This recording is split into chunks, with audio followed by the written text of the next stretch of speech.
Sa aking harapan ngayon, may isang bonsai, maliit ngunit puno ng kahulugan. Sa kanyang tila marupok na anyo, makikita natin ang bakas ng pagpigil ng pagsunod sa hugis sa hinubog ng panahon at pag-aalaga. Ang bonsai, bagamat maliit, ay isang buhay na panalangin.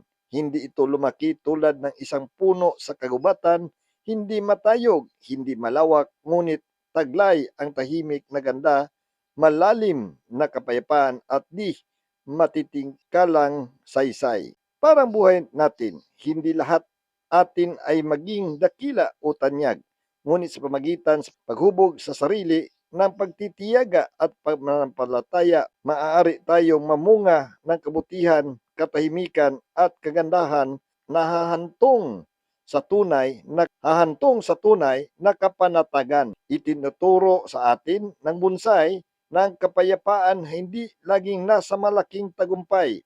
Minsan, matatagpuan ito sa pagpigil sa sariling kagustuhan, sa pagtanggap ng anyong ibinigay ng panahon at sa pananatiling buhay at mabuti kahit sa gitna ng magulo at maingay na mundo. Tanungin natin ang ating sarili, paano ko mahuhubog ang aking sarili tulad ng bonsai?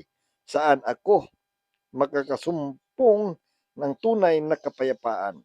Sa ganda ng bonsai, napapalahanan tayo na ang tunay na kagandahan ay nasa magbagal na paglago, tahimik na panalangin at pagkumbabang pamumuhay. Happy bonsai po!